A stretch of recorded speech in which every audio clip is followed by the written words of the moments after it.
ማነው? መጣሁ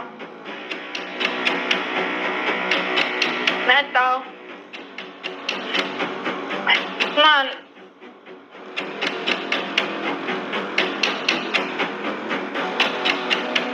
የኔ ልጅ የለፋውበትን ንብረት ማስመለስ አለብኝ። እሱንም አዎ ልክ ነሽ፣ አልቃወምሽም። ግን እማዬ በዚህ ሰዓት አይሆንም። እና መቼ ነው? የልጅነት ላቤ የለፋውበትን ያቺ ሴጣን ጠራርጋ እስክትወስደው ድረስ ነው የምጠብቀው? እጄን አጣጥፌ ዝም እንድትል ነው የምትጠብቁት? እንደዛ አይደለም እማዬ። አባዬ በዚህ ሰዓት ሀብት ለመውረስ እንቅስቃሴ እያደረግሽ እንደሆነ ቢያውቅ ዝም ብሎ የሚቀመጥ ነው ይመስልሽ?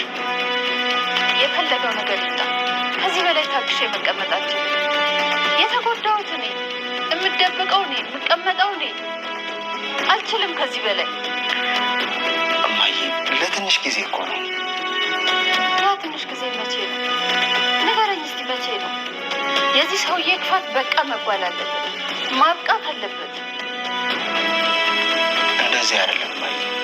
አባዬ እጁ በጣም ረጅም ነው። እንደዚህ ከመሬት ተነስተን በደመ ነፍስ ከሄደን መመለሻ እስክናጣ ድረስ ያሳድደናል። ማስተዋል አለብን። እሱን የምናጠቃበት መንገድ መፈለግ አለብን። እሺ መቼ? እማዬ አባዬ እንዲታሰር እፈልጋለሁ፣ ግን ትንሽ ጊዜ ብቻ ታግሺ። ትክክለኛ የህግ ሰው እየፈለግኩ ነው። ትሁት በስተመጨረሻም እንግዲህ የምሰራበትን ቤት ስላወቀ ተመስገን ከች ብሏል ማለት ነው። የአቶ ገዛኝን በር በማንኳኳት በሩን ስከፍተው እንግዲህ ያገኘችው እራሱ ተመስገን ነው ማለት ነው። ከዚህ በፊት እንግዲህ አቶ ተመስገን ትሁትን ለማግኘት ወይንም ደግሞ ትሁት ከኔ ጋር ነው የምትኖሪው፣ ከኔ ውጪ ማንንም አታገቢም በሚልበት ሰዓት ማለት ነው ሲያሳድዳት ነበር።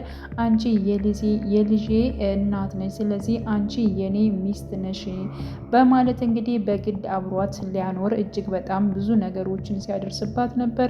አሁን ደግሞ በስተመጨረሻ ማለት ነው ያን ጊዜ ከናባባ ቤት በነበረችበት ሰዓት ምን ያክል ማለት ነው ከቃሊብ ጋር ፍቅር ጀመረች ከሚለው አንጻር እንዲሁም ከቴና ጋር በመሆን አቶ ተመስገን ማለት ነው በጣም ብዙ ነገሮች ላይ ትሁትን ሲያደርስባት ነበረ። አባባም እንግዲህ ከዛ ቤት ከአባባ ቤት ወጥታ እንደ አማራጭና እንዲሁም ደግሞ ያው ከአቶ ተመስገን ጋር ለመራቅ በማለት ማለት ነው በስተመጨረሻም አቶ ገዛይን ቤት ገብታለች ማለት ነው። አቶ ገዛይን ቤት በገባችበት ታይም እንግዲህ በምሰራበት ታይም በጣም ብዙ ነገር እንዳጋጠማት እንዲሁም ደግሞ አለምዬን ከዛ ሁሉ ችግር ውስጥ አውጥታ አሁን ላይ ነገሮቹ ተስተካከሉ በማለት እንግዲህ ትንሽ እርምጃ በምትጓዝበት እንዲሁም ደግሞ ከናቲ ጋር ያለውንም ችግር በመፍታት ናቲና እሷ በፍቅር ላይ ባሉበት ሳለ ላይ ባልታሰበ ታይም ላይ እንግዲህ አሁን ላይ ተመስገን ከች ብሏል ማለት ነው። ምክንያቱም አሁን ደግሞ ተመስገን ከናቲ ጋር ሌላ ፍጥጫ ውስጥ ሊገቡ ነው ማለት ነው።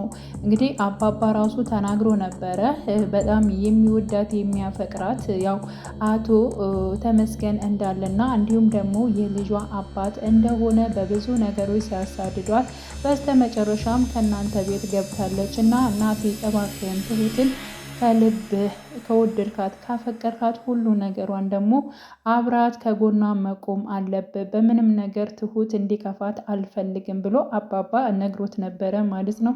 ይህ ደግሞ ሌላ ችግር ነው በማለት እንግዲህ ናቲም እጅግ በጣም እንዳሳሰበውና ነገሮቹን ግን ደግሞ አሁን ላይ ማለት ነው ማድረግ ያለበት የእናቱን ጉዳይ ነው። እንግዲህ አሁን ላይ አለምዬ ንብረቴን እፈልጋለሁኝ፣ ስለዚህ አባት ግን የግድ ስለ ንብረቱ ጉዳይ እንድታናግረው እፈልጋለሁ በማለት እንግዲህ ናቲን ተናግራ ነበር አለምዬ ማለት ነው።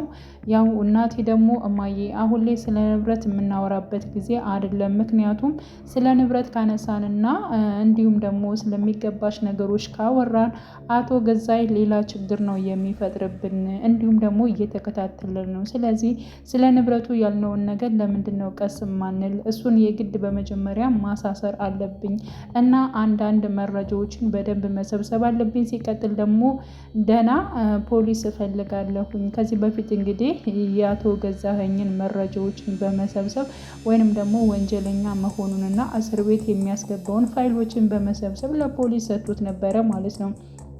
በስተመጨረሻም እንግዲህ ፖሊሱ ከአቶ ገዛኝ ጋር እንደሚሰራ ያ ማለት እንግዲህ አቶ ገዛኝ ብር ከፍሎት ለፖሊሱ ማለት ነው እያንዳንዱ መረጃዎችን ወይንም ደግሞ አቶ ገዛኝ የሰራቸውን ወንጀሎችን ፋይሎችን በሙሉ ይህ ለስር አይዳረገውም፣ ስለዚህ ሌላ መረጃ እንፈልጋለን በማለት እንግዲህ ራሱ ፖሊሱ እንዳጣጣለበት ናቲ አውቋል። በዚህ ነገር ደግሞ አባባም እንዲሁም ደግሞ ትሁት በደንብ አድርገው እንደሚሰሩና እንዲሁም ደግሞ እያንዳንዱን ነገር መረጃዎችን ማለት ነው የአቶ ገዛኝን እንደሚሰበስቡና እንዲሁም ደግሞ እውነተኛና ማለት ያው ፍትህ የማያጓድል ወይንም ደግሞ በብር የማይገዛ በእውነት የሚሰራ ታማኝ ፖሊስ እፈልጋለሁኝ፣ ስለዚህ የግድ እሱን ማሳሰር አለብን ብለው እንግዲህ ሁላቸውም ተነስተዋል። አባባም ደግሞ ነገሮቹ ይሳክልናል፣ ረጋ ብለን ሁሉም ሰው ተመሳሳይ አይደለም፣ አንዱ ለገንዘብ ቢሰራ አንዱ ደግሞ ለሀቅ የሚሰራ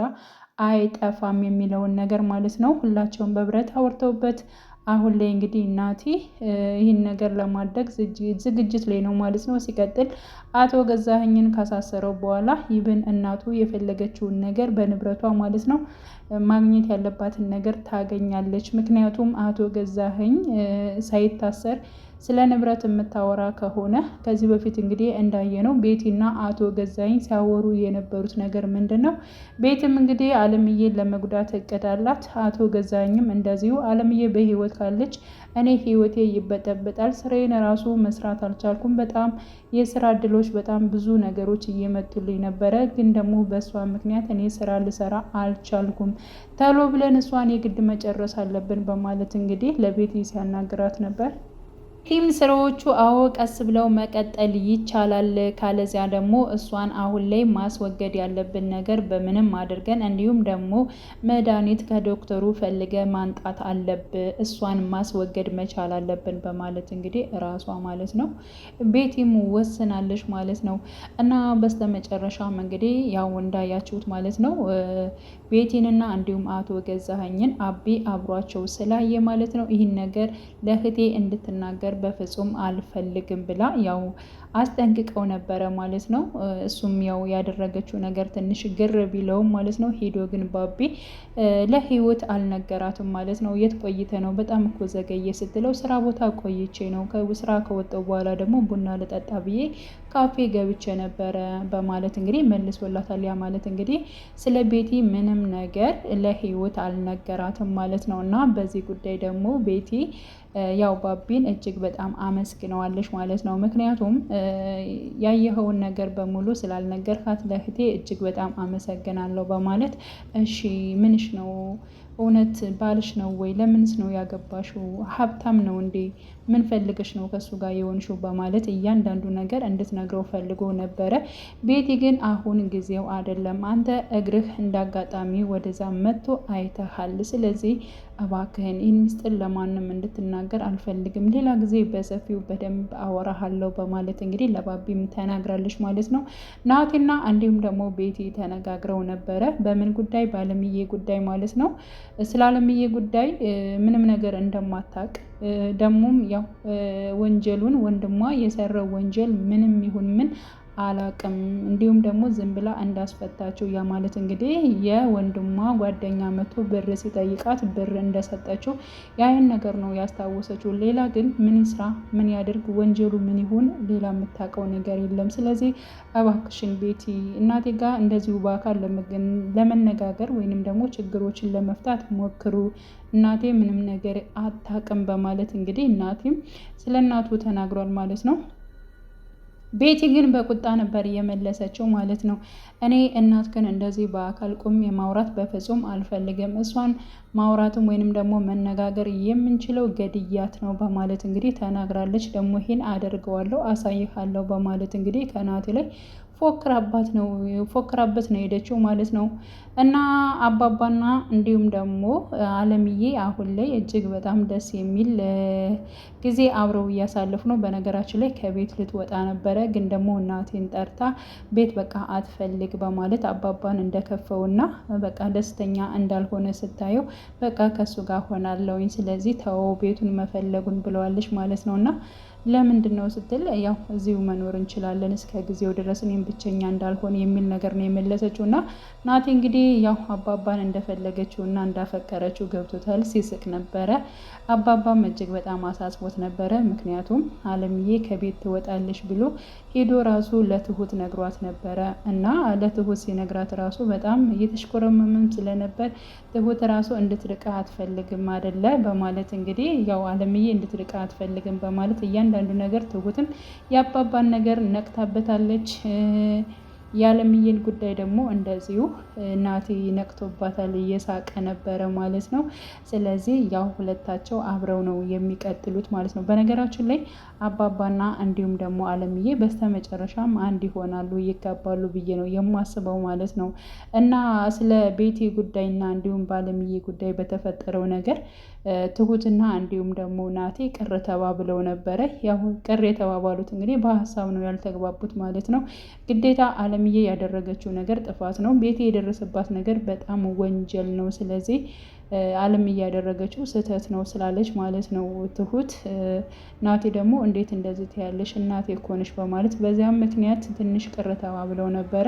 ናቲም በዚህ መልኩ እኔና አንቺ መቀጠል የለብንም ደግሞ በተፈጠረው ነገር እኛ ምንም አይነት ነገር የእኛን ፍቅር ማስገባት የለብንም። እኔ በጣም ነው የጨነቀኝ፣ እባክሽን ትሁት አናግሪኝ እያለ እንግዲህ ናቲ ትሁትን ሲጠይቃት ነበር። ትሁት ደግሞ ምንም አይነት ነገር እንዳላኮረፈችው ከእሱ ጋር ሰላም እንደሆነች ነው የነገረችው ማለት ነው። እሺ በቃ አሁን ዝም ብለሽ ይቅርታ እንድታደርጊልኝ ነው የምፈልገው የሚል መልስ ነበር የሰጣት ማለት ነው።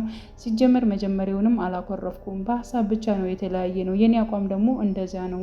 ስለዚህ አንተም እንደዚያ መሆን አለብህ በማለት እንግዲህ መልሳለች። አዎ አውቃለሁኝ ቤቴ እንደተጎዳች እና እንደተከፋች አውቃለሁኝ፣ ግን ደግሞ ምን ላድርግ እናቴ ደግሞ በዚያ ጉዳይ አታውቅም በማለት እንግዲህ መልሷል ማለት ነው። ቢሆንም ወንጀለኛን ብር ከፍላ አስፈትታለች፣ ይህ በራሱ ወንጀል ነው በማለት እንግዲህ ትሁት ተናግራለች። በነገራችን ላይ ከዚህ በፊትም ማለት ነው ከአባባ ቤት በነበረችበት ጀምሮ ትሁት ለእውነት ነው ስትታገል የነበረችው።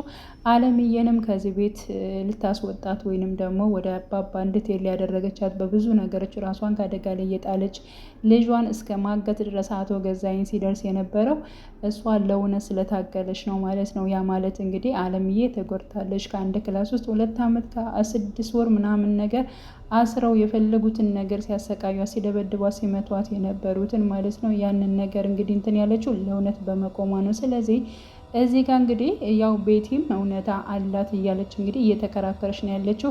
ሲቀጥል ያው አሁን ላይ ማለት ነው ቤቲ የምታደርገው ነገር ልክ እንዳልሆነና መበቀል እንደሌለባት እንዲሁም ደግሞ እሷን መክሰስ እንዳለባት እንጂ አንቺ እሷን ገለሽ አንቺ ራሱ እስር ቤት ከምትበሰብሽ ለምን ሌላ ነገሮችን ምርጫ አታደርጊም በማለት እንግዲህ ትሁት ለቤቲ እየተናገረች፣ ቤቲም አሁን ላይ ምንም ነገር ትሁትን ራሱ እየሰማቻት አይደለም ማለት ነው። በቃ ዝም በይኝ ትሁት አንቺ መቼም ከኔ ጎን ልትሆኝ አትችይም እያለች እንግዲህ ትሁትንም እየተናገረች ትገኛለች። ትሁት ግን እውነት ነው ቤቲ ከአንቺ ጎን ነኝ፣ ግን ደግሞ በምትይው ነገር ወይንም ደግሞ አለምዬን እጎዳታለሁ እንደዚህ አድርጋታለሁ የምትይው ነገር ግን በአቋምሽ ልክ አይደለሽም፣ ስህተት ነው፣ ከዚህ ስህተትሽ ደግሞ መመለስ መቻል አለብሽ እያለች እንግዲህ እየነገረቻት ትገኛለች ማለት ነው።